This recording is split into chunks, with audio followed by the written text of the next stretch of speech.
Saturday to actually happy Friday to some of you as well. We hope that you guys had a great week. Yeah. So I already see. You're muted. Yeah, we were muted, but now we're not. Okay, cool beans. Marvin, what's up? See Marvin in the comments. Marvin is always blessings. Yes. Gary, hey, Gary Mitchell.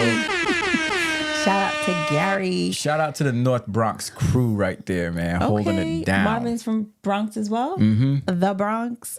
Okay. That's what's up. North Bronx. Okay. I think, yeah.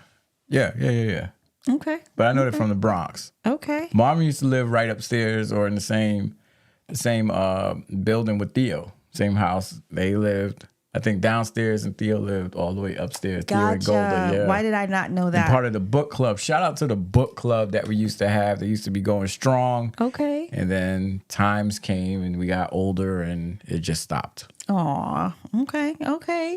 Hey, Anderson, hey. Anderson Surratt all the way from... But a really big shout out to my girl, Madison. Hey, girl. You know I miss you, right? And please tell No I said hello. But you know, girl, love me some Madison. That girl. But shout out. Thanks for watching in Atlanta. So shout out to you guys watching all the way in Atlanta. I shouldn't say all the way because it's not that far away from where we are. But that's what's up. Who else is watching us? Who else is in the space with us as we are talking about changes on today? If you are anything like me, change is something that I don't always welcome. So we can't wait to get into this conversation on this evening. But before we do, okay, Gabriel, what's up? He says Cambria Heights. Where's Cambria Heights? Is that in New York? Oh man, I don't know. Cambria Heights. Where is that? Please let us know where that is.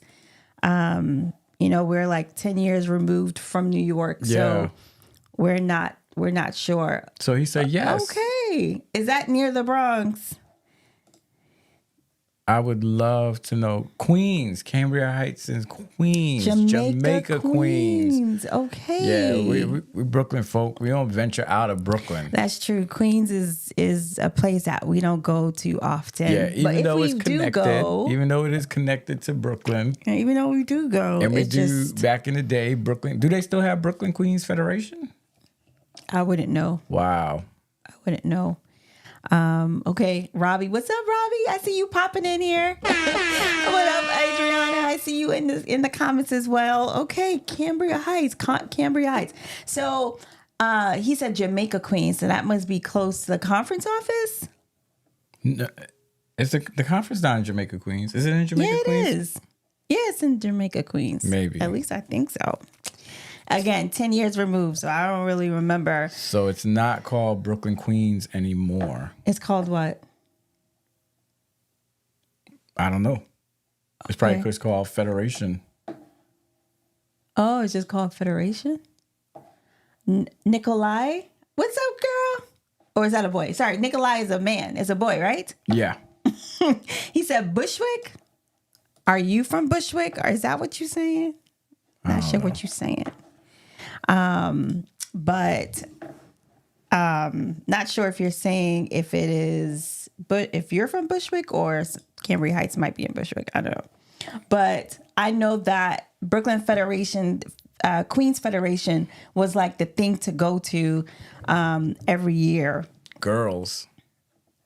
What do you mean, girls? That was the only thing to go for. Well, that's why I went. Oh, you're saying, okay. Sorry, I misunderstood. I thought you were saying that it was only for it was a girl thing. No. But you're saying that boys went for girls. But I think girls went for boys too, for guys. I just didn't. I went to be with the Lord. For spiritual upliftment. Okay. I went to get spiritually nourished. Who has time for boys? Okay, Nikolai said, I grew up in Bushwick for a bit. Okay, okay. Bushwick. Bushwick. That has changed. Big time. That has definitely changed. Big time. Anderson said they split their areas. So Brooklyn, North, South, Queens each have their own federation. Wow. So Queens got their own Queens Federation. Why did I feel like there was a Queens Federation? I don't know. There was never a Queens. There was, I think it's split when, and correct me if I'm wrong, it's split with Franco-Haitian. That's the only split I remember. But for essentially, Brooklyn, Queens was always, or maybe Staten Island had their own thing. Who knows? I feel like Staten Island is like the long lost. Staten Island had their own thing. I remember preaching for Staten Island Federation. Yeah, because nobody's going to Staten Island. Nobody Staten crossing. Island Nobody taking a ferry and nobody crossing over that bridge. Yeah. Wait a minute. Anderson, what you saying? He says, I once got into a serious relationship. Federations lost their luster. You're right. You're right. I'm sure it did. Everything did. I'm wondering if things have lost their luster or if we just gotten older. Change. Right. Right. Yeah. When you change, right? When you've experienced life, your perspective becomes different, where the things that you used to like to do, you no longer do them, or you become far removed from things that you enjoyed when you were a teenager. And that's cool too. But it's interesting how we kind of want to go back to those days or experience those kinds of things now, but we can't. It's for the younger generation. Right. But, I guess the question would be to ask the younger generation if it's lackluster, if it's boring, if they're interested. But I would have no way to gauge it because we ain't in Brooklyn no more. Right. Yeah. So, Queens, Long Island. I don't know. Was it Queens, Long Island? Maybe it was. I felt like it was Brooklyn, Queens. Yeah, I think it was Brooklyn, Queens. And then maybe it was Queens, Long Island. No, I felt like Long Island had their own federation. Yeah, I think they had Long their own. Island is bougie because Long Island don't consider themselves one of the boroughs. But are they a borough? No, they're not a borough. Yeah, not that they're just not a borough. They're just Long Island. Long Island. Nassau and Suffolk County. Yeah, that's about it.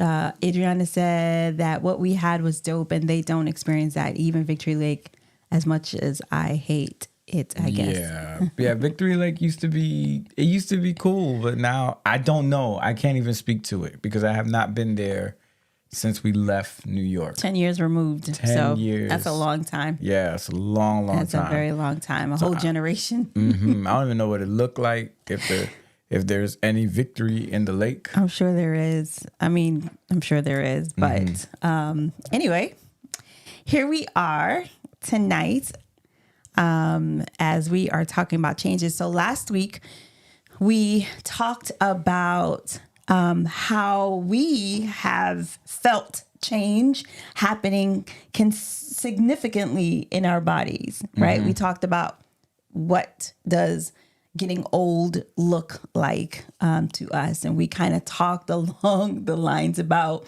like our bodies are changing. I for sure do not feel old per se, but sometimes when I look in the mirror, I'm like, ooh, you aging, girl. And even sometimes my body, like you were saying, that you roll out of the bed instead of just waking up and just popping out of the bed, you kind of roll, and every now and again you have aches and pains and all the things that are happening to your body. And so we kind of talk through those things from a perspective of acknowledging this is really happening. And then we went into, we ended on Andre 3000 and his new album that he came out with. I think it was in October it dropped, or November. November. Yeah. And maybe about 3 weeks ago, something like that. Yeah. So Andre 3000, I guess it was a collaboration or interview with GQ on YouTube. And it was so insightful to have him like talk through where he is as a human being, as an artist, he didn't really talk about him as a dad or whatever, but he just basically talked about where he is. Because he's what? Andre 3000 is how old now? Probably mid 40s. He's not 50s for sure. No, he's probably mid to late 40s, somewhere around there. Okay, so he's not that far removed from us where we are. But we did not get a chance to listen to the new album. Well, you did. No, I haven't. Oh, okay. I haven't listened to it. I mean, it's just one of those albums. It's something you got to vibe to. I'm not really into wind instruments, playing the flute. Adriana, she's loving it. I think it's like you got to be in a mood to listen to that. All I've been listening to, she says he's 48. All I've been listening to is Nas. I've been listening to Nas morning, noon, and night. I can't stop listening to Nas. So you on like a Nas tip right now. But I think that you've always been like. I mean, I've always been, but like I can't play nothing else right now. All I want to listen to is Nas. Like his new stuff, or are you talking about old? His new stuff reminds me of his old stuff. And I'm just addicted. Wow. I'm just addicted to King's Disease 1, 2, 3, Magic 1, 2, 3. I'm an addict. Wow. That's all I've been listening to. On the plane, I try to listen to other things. I go right back to it. I wonder if you if it's almost like the change that you're experiencing is like you're reliving or I guess the question I should ask, not I should assume, because my question before made it seem like I was about to assume something. Like why the fascination with Nas again? Because I know that you said he was always your favorite rapper growing up. So like walk us through that. Yeah, I think so Nas, like you said, Nas was the first rapper that I think that had an impact on me. And seeing what he did in the last 3 or 4 years, he dropped 6 albums. Like that's unheard of. 6 albums, 2 albums per year. And his rapping has not dropped off in any way, shape, or form. That's interesting. What is he rapping about? I think he's rapping about where his life is. He's not rapping about killing people and shooting people or selling drugs. He's just in a vibe. He's in a zone. You know, he's just talking about just experiences. Like one of the things about Nas is that he's one of the best storytellers that hip hop has. I think Biggie was a great storyteller, but Nas was like one of the first. So he's just like rapping, telling stories, and just from his life and his point of view. So I definitely do think that he's probably more relevant with my generation. Sometimes I'll see videos, like I like watching videos of young people getting introduced to hip hop from our generation. But you know, he's just rapping about some inspiration that he has now, but the content is you could tell the content is age appropriate for where he is and what he's doing, and he's not trying to sound like the kids. He's not trying to sound like, you know, like the beats and all of that stuff. He's like, yo, this is who I am. You know, like he has a song where he says, my old style won't let me, some of y'all won't let me past it. It's like, y'all, you know, I want to grow past it, but some of my fans won't let me lose it. I can't remember the exact bar, but yeah, he's just rapping about, you know, it just gives me a nostalgic feeling of when I first heard Illmatic, It Was Written, and those 2 albums. So that's a very interesting contrast to, because Nas is how old? Nas is 50. So he's older than, he's older than Andre 3000. Yes. Okay. Nas is 50 years old.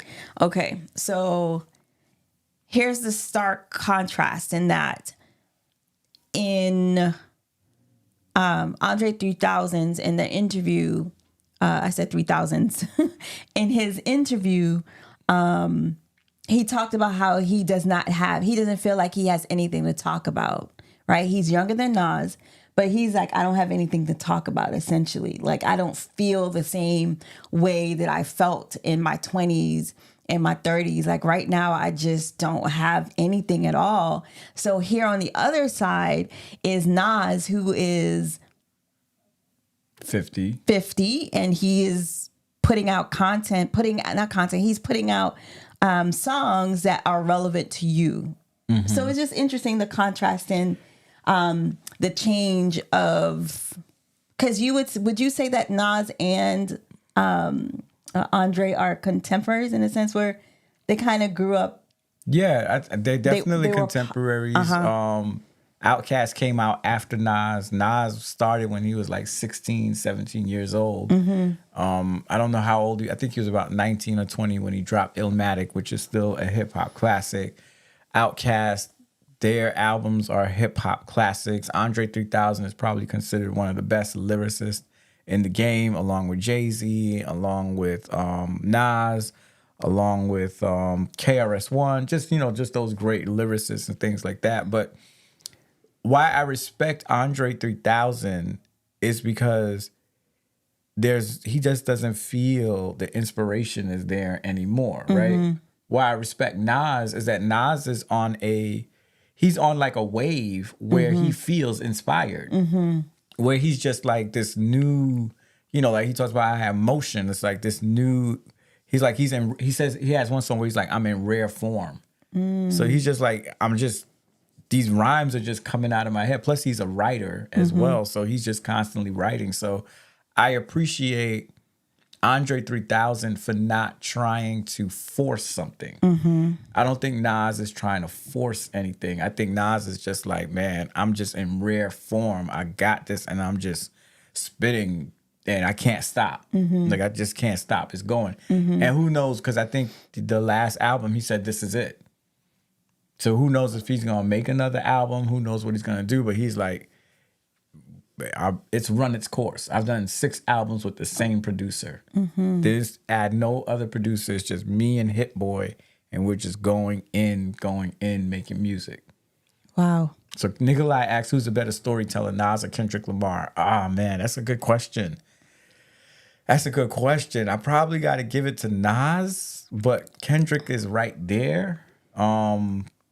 Because Kendrick does do a good job at telling stories. J. Cole does a good job at telling stories. But I think Nas is just like, is there and then big. But this is not a hip hop episode, so I don't want to go there. You're about to yeah. It sounds like you're about to be I don't want to get nerdy on this episode because I can get very nerdy about hip hop.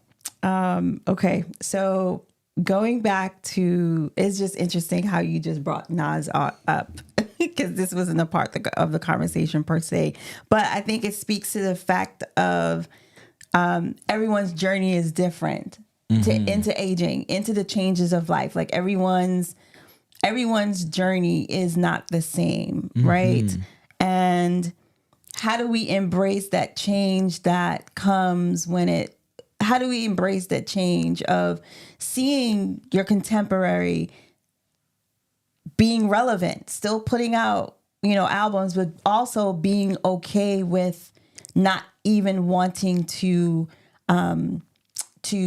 force putting something out there that isn't like really you or isn't genuine or coming from the heart.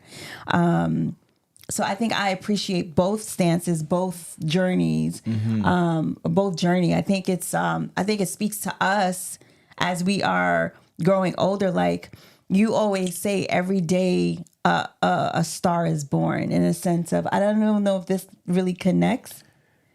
Yeah, it does connect. I think it connects a lot with the Andre 3000 interview that we watched, and why I feel like the every day a star is born, because Andre is just, to me in that interview, he's just like, I ain't got it. I don't have it. And I think what stands out to me the most in that interview is him saying, is him thinking people think he still has it. Like him saying, people thinking that he can pull a rap out of his hat and just do it because he did it so well. But he's like, I don't have it. And can you please believe me that the ship has sailed. Like, I just don't have it anymore. And I was just resonating with that because, you know, in life, there are moments when I think for both of us, I know for me, where there's certain things where I've sat down and I felt like I don't have it, and then I'll try to force it. Yeah. And then it'll come back. It'll come back. Maybe I'll be like a Nas. And just have a wave and be in rare form.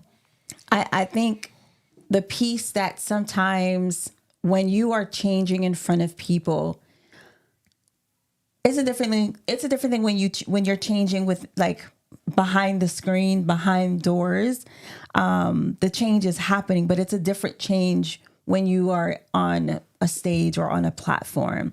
So the expectation is, yeah, you're going through those changes, but people are expecting Andre to come out with a rap.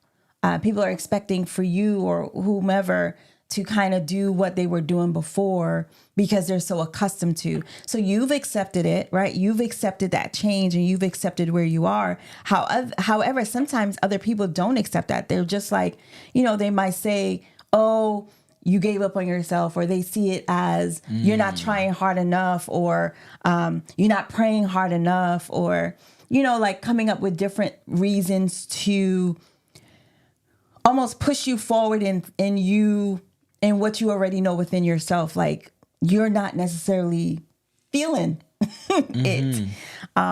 So yeah.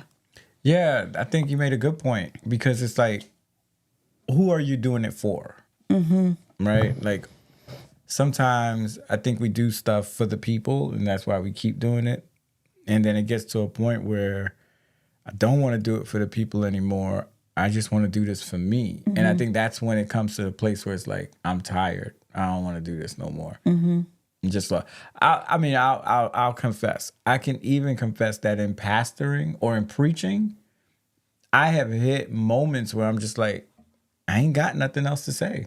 I think like I think I've said that one time while I was preaching. I said one time at City Temple, I was like, I don't know what else to tell you. It was like at the end of the sermon, I was like, I just broke down. I was like, I don't know what else to tell you. And, you know, I'm sure like people will probably look at me as a pastor and be like, well, you're not praying hard enough, or you're not in tune with the Spirit. Lord. You're not seeking the Lord. And I'm praying, I'm asking, but I just don't have any new fresh water, fresh wind to give. And I'm kind of like, maybe the ship has sailed.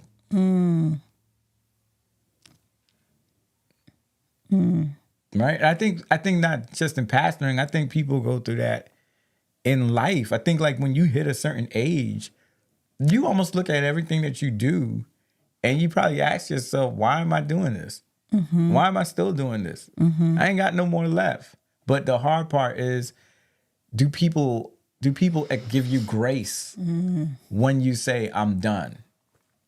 Yeah. I know that there have been, I feel like this is almost like a confession thing, but it's going back to change. Like, when you see that someone has changed, the acceptance part is hard, because you know their potential, you know what they have to offer, you know what they bring to the table. So even though they're good, it's almost yet and still that it's almost like yet and still there's more to give, there's more to you, there's more in you that you probably aren't seeing because you probably have given up on yourself. So I think I'm guilty, or I have been guilty of trying to kind of, you know, almost like talk you out of whatever the funk is, right? The funk could be not necessarily pastoring, could be something else, right? But you have within yourself say, I'm good. Like, I'm actually really good, and I'm not good because I'm just like, what is this? Yeah, because I think people take a snapshot. They take a picture. So it's like this. They take a picture of you and they see you in that picture. So it's almost like you take a whole bunch of pictures of a person, but you keep the one picture that you like. Yeah. And I think people get trapped in that one picture of you and they don't want to switch out. I've done the same to you, right? Like, if you come to me and you say, I don't want to, hold up. I don't want to cough in the mic. I don't want to teach anymore. I'll be like, yo, what you doing? Nah, chill. You got to keep on teaching. The children need you. Right. You know, like keep on doing it. And it's almost me being selfish. Right.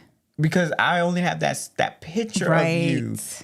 And, you know, like the bar with Nas is saying, like, to my old style won't let me past it. Like, my fans won't let me get past it. They won't let me get a new style. So it's like, I'm looking at you. I don't want you to have a new style. I want you to keep on doing because of how good, like, and that's particularly difficult when people are good at what they do. Yes. And then to see them not do it no more, it's hard for other people to accept. Then they start asking questions like, what's wrong? What happened? They must have done something. That's why they ain't doing it no more. You know, she probably got yelled at by the supervisor, or he must have been up to something. You know, so it's like we have a hard time deleting the picture of a person and accepting the new picture that they put in the frame. Yeah, I think heavy on the accepting who that person is now. Heavy on that. Let's go to the comments. Nikolai said, when you are dropping a new sermon every week, it can happen. We as preachers produce more words than any music artist, at least 52 sermons a year. Facts. To the same people every week. And if we repeat the message, then people wonder if you are no longer connected to the Lord. Yeah, facts. Mercy, Jesus. Facts. Robbie says, unfortunately, when you're in the public eye, people think you are always going to be who they first encountered you as, but change is inevitable. I like that. Change is inevitable. And I think it's just accepting the change, even as you are aging, right? Aging gracefully, accepting who you are and who you are continuing to become is also like a piece that I am constantly working on, that full acceptance of this evolving Carlene. That is sometimes challenging. I watched an amazing podcast, live. Candace Nicolo, she went live this week, and she just talked about, you know, I think she's 40 something, maybe 41, but she's in her 40s, and she's just talking about like how she started a little bit later on in life, you know, accomplishing all the things that she's accomplished. You know, she didn't start that at the beginning of like the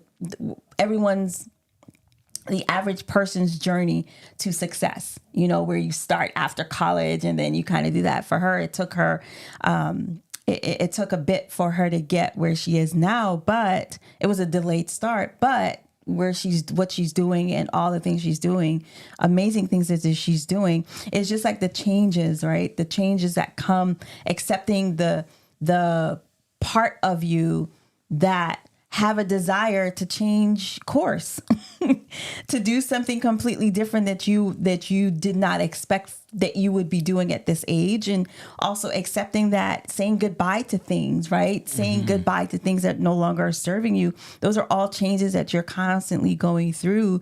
I think every year, every age, every day that you are getting older and older, it's almost like you're brought into this cycle of, you know, this new thing that you are having to embrace. Right. Yeah. And like you said, something that was powerful. It's like accepting it. You have to accept it. Yeah. Even if others don't accept it. Right. Like even when you talk about changing style of clothes, like, you know, I went through a period. I know you went through a period. I went through a period where I didn't want to wear suits no more. Yeah. I was like, I'm tired of wearing suits. I don't like the pandemic, that was my era. I was like, I think I sold like a whole box of shirts and ties and handkerchiefs. I was like, I don't want it. I'm just throwing this all off. I don't want to wear suits no more. And for me, I'm looking at him like, what you doing? Right. why are you giving those away? Because I know Jamie, and he does these cycles. He has these cycles of like, I don't want to do this no more. And then all of a sudden it comes right back. But you're right. I think it's just almost like a cycle of sorts. Yeah, I don't know. I think it's a cycle. I think it also sometimes deals with, mentals as well, like where you are mentally. You might be, I think it might be something deeper than just a change. It's a whole lot going on, and I'm not no psychologist. Rodney says, everyone has expectations for us. We have to be okay not to fulfill all expectations. If not, we will be dancing at the tune of everyone else's desires. Time out with that. Mm-hmm. I love that. And it's so true. I think the older than I am becoming, I'm better at being okay with not meeting the expectations of others. Younger me, I'm just like, people are expecting for me to ... Mm-hmm. But at this age or stage, it's almost like, I'm glad you have those expectations, but guess what? That's not me. That's not my problem, or that's not my job to meet the expectation, because it's tiring. Like, trying to meet people's expectations is tiring and exhausting, because it keeps you in a constant, like, it never stops. And so I think that change I'm learning to embrace, where I can embrace more of myself, and not embracing the expectations of other people. Yeah, and to your point, and to the point that Andre made in the video, he was talking about how when he was younger and coming into the rap game, how they were working so hard to be famous. Mm-hmm. Like, they were working so hard to be known, and they wanted to be on the top. Like all of the shows, all the grinding, all the albums. And then when he said he got to the top, it got to a point where he was like, I don't want to be here no more. Mm-hmm. And I think, like, a lot of us, I think we sometimes have a revelation, because in our careers, right, we're hustling. Like, you're teaching, you started out at Head Start, and then from Head Start to Starting Point, then from Starting Point, you about to list my whole resume. Yeah, your whole but it just shows like how you were working hard, right, to get up there and to climb. And then you started working out here for a school, and then you stopped and started your own school, right? And it's almost like you didn't want to keep going higher in the board of ed, and then I'm sure people at the point was like, some people were like, great, and some people were like, why you leave? Your principals were like, why are you leaving? Right? You're good at this. Why would you leave? Like, what's going on? And you just like, it's time for me to do my own thing. Yeah. Change is scary. Change is scary. It's a scary thing when something that has worked for years worked and it no longer works. It's scary, right? Because you don't know what will be at the end, in the middle, what will meet you on the other side. I love to know what's on the other side, right? I love to be in the know. And so change does not allow you to know, right? It just kind of, sometimes the change is gradual, where you can kind of pace yourself and you kind of anticipate something, but sometimes that change is immediate, and then you're like, what happens now? Like, what do I do? Where do I go? Yeah. And so change is not easy. I think the pandemic for sure has changed a whole lot. You forced to change. But it was forced, right? That wasn't like me saying, right? Us saying, yes, I want a pandemic to come. Please, pandemic, come, right? But we were forced into a pandemic, which has changed a whole lot. Our world is no longer what it was pre-pandemic, and learning to embrace those changes as it came. So, yeah, I'm agreeing with you. Like when we were talking about scratching and pulling, I remember like when I was starting out pastoring, that was like, for me, that was the thing. Like, I'm hustling, I'm taking every preaching engagement, I'm preaching here, I'm preaching there, and I want to get, to prominence and popularity and be known for being a pastor and known for preaching and all that stuff. And then like it got to a certain point where I was just like, I don't want this no more. I don't like, like I've been at Ephesus, I've been at Bethany, I've been at City Temple. And it was so funny because when I got moved from City Temple, and a lot of people came to me and was like, you okay with that? You okay? And I'm like, I'm good with it. Like, I'm good with not being seen. I'm good with saying no to preaching engagements. I'm good with traveling. I'm good just where I am. Because sometimes people like they were looking at it, the change as like, oh man, what did he do wrong? Or that's good, Jamie. Or you breaking it down. What did he do wrong? Or he must have the tithe must have dropped, or this issue or that issue. And I was just, nothing went wrong. It was just time. I knew it was time to move over, and I'm good with it. I think like at the last sermon, I was saying like, Jamie is good. Like, don't worry, I'm good. I'm okay, because I don't want the big stage anymore or anything like that. I'm fine with not being seen. After like when Andre's talking about scratching and pulling to be seen, and now I'm like, I'm Gucci. I'm all right. Yeah. Whew. Sorry, I'm like, whoa, you went there. But that's good, though. It's so good because I think it speaks to everyone's path, everyone's journey is different. And, some people love the stage. Some people kind of want that thing, right? Like it gives them whatever, and they do well in that space. But for others like yourself, it's just like, I'm good. Like, I'm really good. And I think sometimes people try to find things that like, or try to create a narrative into saying that, oh, he must not be good, right? He must be upset, or he must be, I don't know, looking after or being in his feelings. But from a person that sees this man every single day and knows his heart and knows what he says in spite of what I say, or think, like he be like, legit, I'm good. Like, I'm really good.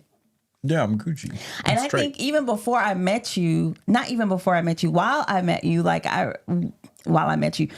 while we were dating, or even after we were married, like, I always remember you saying, like, just let me go sit in the back. Like, you were always like, I just want to be regular. Like, I just want to go sit and be almost like seen, not seen in that sense where you just kind of just chill, where you don't have to be always the one to pray. Like, we talk about this with our friends, where every time, we're invited to lunch somewhere, everyone is like looking at him to pray, and he's just like, all right, guess Jamie's gonna pray. Me, right. Or I always hated like Friday night and the sun was setting, or Saturday and the sun is setting Saturday night, and everybody's like, can you close us out? No, you close yourself out. I'm leaving.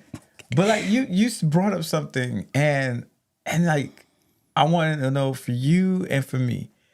And so at my core, I think I'm naturally a person that doesn't like to be seen. Yes. Would you say that? Would you agree? I agree.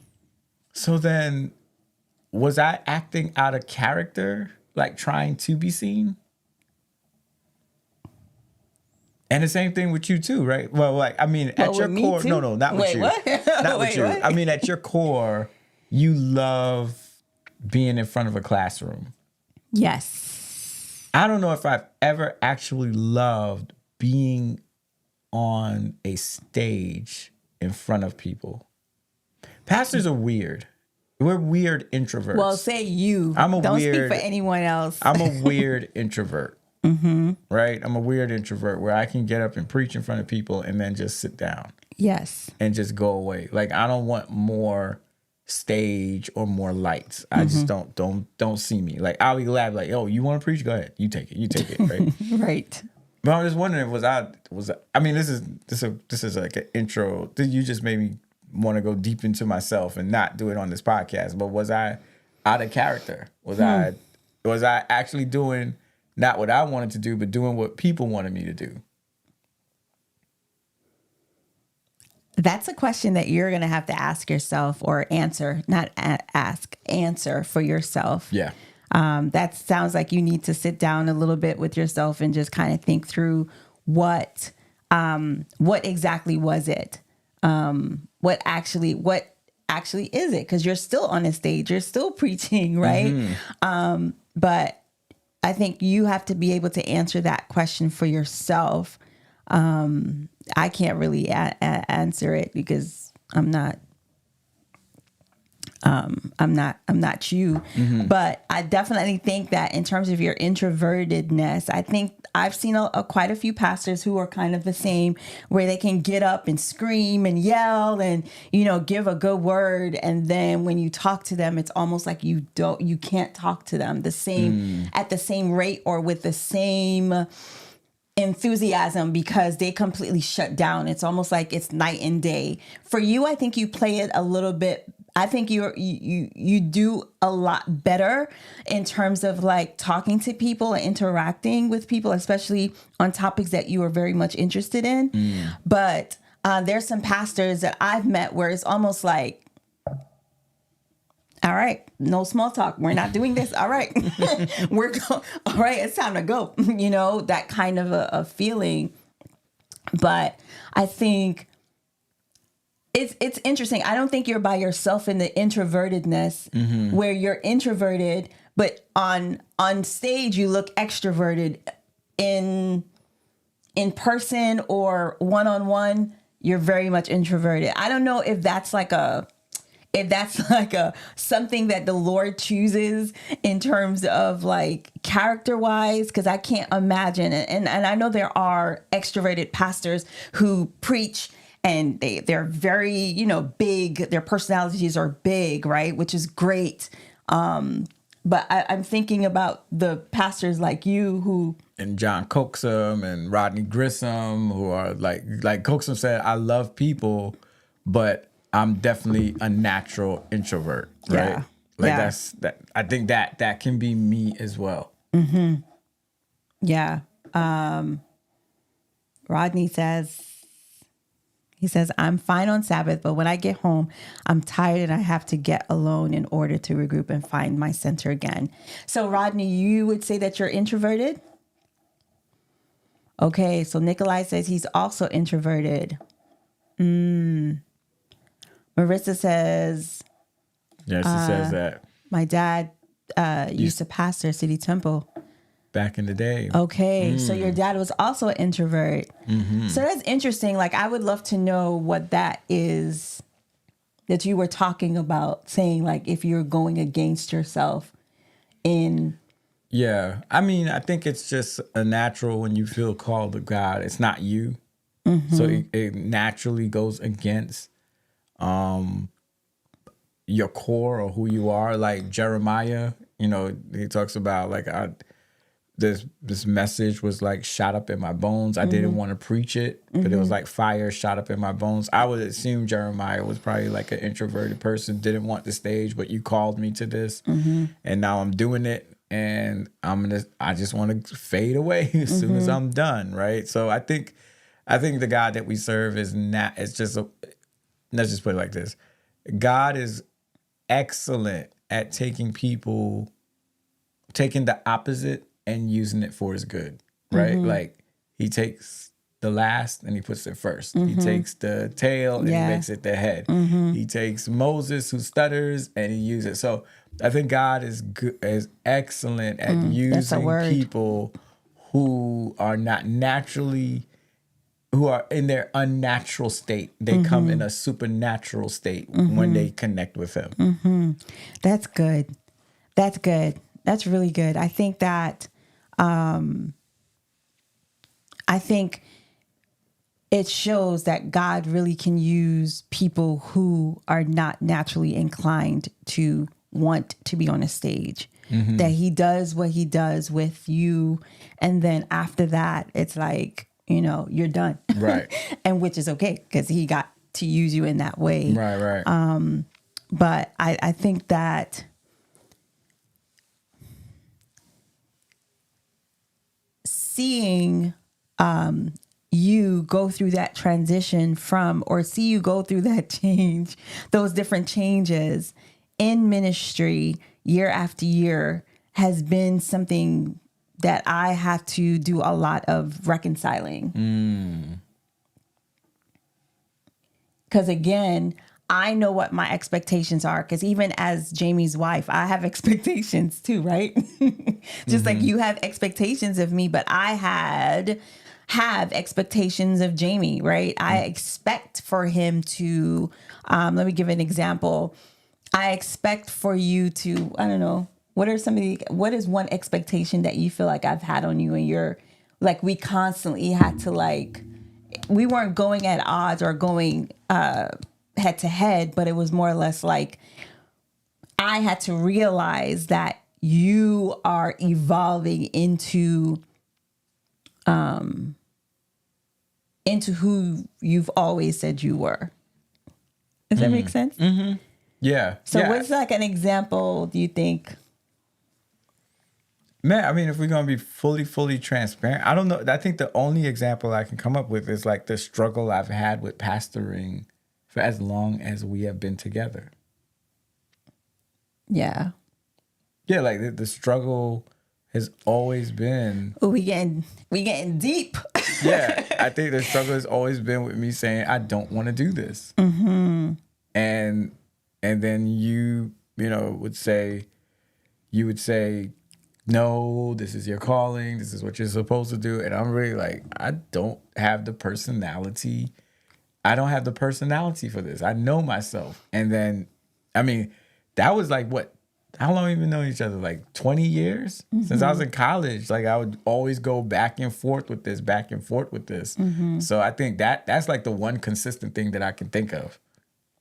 Yeah, that was a good one for sure. I wasn't thinking about that one, but now that you've brought it up and shared it, I definitely think that is definitely one for sure that I have tried to reconcile within myself, or not within myself to accept, as we're talking about changes, to accept that this is you know yourself best, right? So going back to what we were talking about, like when you see the person that is changing, like that acceptance piece is hard because you have the expectation of saying, yo, like, I know that God has gifted you with the ability to, to preach and to not only preach, but preach in a way that revolutionizes how we listen to the word, how we read the word, how we look at the word, how we look at God, all those things, right? And so I'm just like, the giftedness that God has given to you, it is definitely easier for you to say, I no longer want to do this because it's heavy. This is something that you walk with, that you live with. It's heavy, right? Pastoring is heavy, right? And so in that heaviness, accepting that this is a cross that you may have to bear, that God has called you to bear. So this is me preaching to Jamie, right? This is like typical of before, like when he would kind of go through this back and forth thing. And I'm just like, yo, wait a minute, right? What is happening? But I think over the years, I've come to accept that this is his journey to embrace. And my expectation that I have it can't be the overarching theme of what God wills for his life, right? Like I can't dictate or demand for you to do or be what you don't feel or you don't feel it within yourself to do. Or what you want me to do. And then also that requires a change in you. So as your partner is changing and they're going to a different place, you also have to change to your reaction and also your acceptance of that different space. Because Yeah. the same thing with you, right? Like and it's very I think like also it's very difficult to accept when somebody's changing a career or changing whatever it is when they're good at what they do. Yeah. Like if you were terrible at what you I'd be do, like, you'd be like, hands yeah, down. it's about daggone time. Like, what Right. took you so long to I see was you? tired of lying to you, Right, telling you that's right. that you were great at that thing, That's and right. Lord And knows. those be the ones that don't want to change. Right. Those are the ones that stick with it. Like, is God calling you to do anything else? Right? Let's go ahead and take this gift test. This right. this gifts The test spiritual together. gift The test, spiritual right? Because gifts test. this sure ain't it. Oh my gosh. But I had to also with you, right? When you wanted to leave teaching to start your own school because you're an excellent teacher. Mm-hmm. And there was so many times I was tempted to want you to stay in that space. But then I also had to step back and listen to you.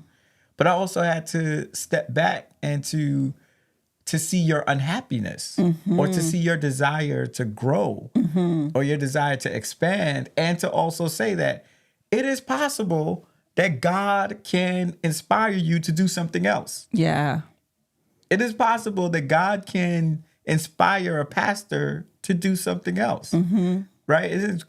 So like that was an adjustment I had to make because I didn't want to project how the box that I want you to stay in. Yeah. Because of my witness of you being so good at teaching, right? Like no, I like you right here. Like, nah, you good right here. So, I think that a change is also acquires an adjustment on the person who is changing and the person who is watching The change happening. Yeah. You are right about that.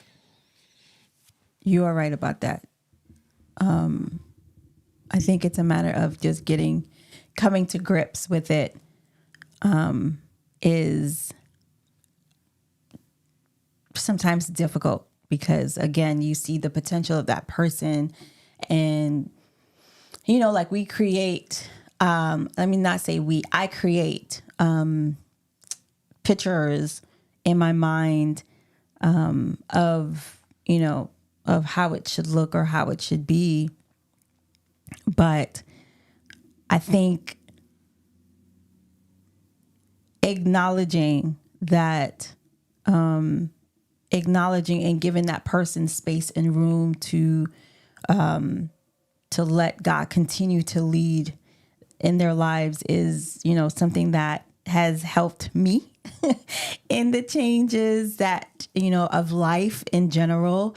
And particular with you and ministry and life, is just saying, yeah, all right. It's not about me. It's not about me. It's about the other person and supporting that other person, supporting him, and him supporting me on that journey, whatever it looks like. Whatever it looks like. Yes. And now you said that word, support. Yeah. Because in a marriage, right, in a relationship, you can change and that change may not be for the best, right? And how do you stick with it and support the person while they're in their metamorphosis and in their change? How do you give grace and patience and love, right? Like where is there a line that has to be drawn where it's like, yo, this thing is taking too long, right? Or I don't like the road you going down, right? But you're in this till, and I think those are the things, you're in it till death do you part. And those are the things that complicate change in relationships, right? Those are the things that make it difficult, and that's why it's hard to watch. And I think that goes back to what you were saying, that things are good the way they are. You may not be extremely happy, but it's good. It's not great, but it's good. But are you happy? Right? And I think we're always evolving as human beings. And I mean, man, that's that's another episode right there, right? Like loving and patiently loving somebody through their evolution, through their changes, through their change. I think that is, because it's not only the as it relates to like career, right? It's also even as I'm aging, right? Like as a woman, that my body is changing, or my body has changed, right? And then as a spouse, right? You know, like the changes that are happening are not just, you know, with those other things. It's just embracing and supporting each other in the different changes that we encounter as individuals, but also as a couple, right? And staying true to staying true to, I'm trying to find the word or words, like staying true to the vows, to the role that you have promised to play in the person's life. Because again, like just the changes are just inevitable. And so just trying to support through and be patient, being patient and gracious. And gracious is like really giving grace to each other through those changes, you know, seeing like the other day, who is it? I think it was you. I told you, I was like, I see that you're aging. Yeah. Did I tell you? Yeah. But it wasn't a bad thing. Yes, you are. It's not a bad thing, but it's like you'll look back at pictures and I'll be like, yo, I used to look like that. Like my face looked like a spring chicken and my face no longer looks like that. Right. And so just embracing those changes in a loving way, in a embracing way, in a supportive way is just. Yeah. It's life. It's evolution. Yes. It's serious. It's real. It is definitely real. Rodney says, I've learned that change is inevitable, but it has to be communicated in a relationship as much as possible. Yes, it does. It really does. My ride or die knows that I've changed over the 18 years of our marriage. Yeah, we all have change. Namia. I didn't want to. Or Namaya. It must sound probably Namia. I think Namia. Not Namaya. Can you phonetically say your name for us? Kirk. There it is. Kirk. Trusting life as it happens through your spouse. Yes. You know, like I think about, I don't know what stage I am in regards to menopause, maybe the peri or whatever, but even embracing that, right? Embracing what that looks like. Namaya. Yeah, Namaya. Okay, Namaya.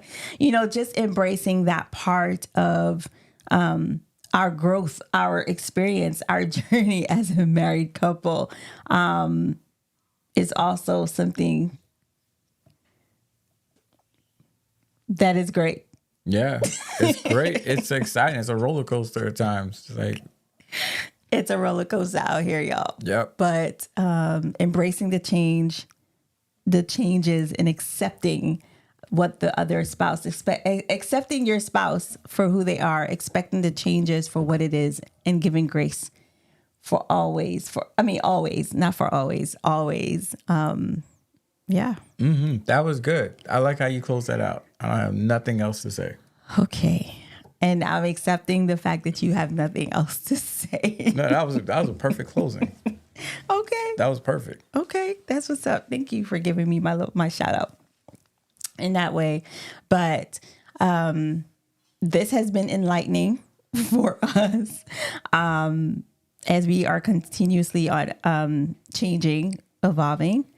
And I hope that it is just as enlightening for you watching, for all of you that are watching. And I hope that what we've shared would somehow help you as it has helped us in this journey of change. And we hope that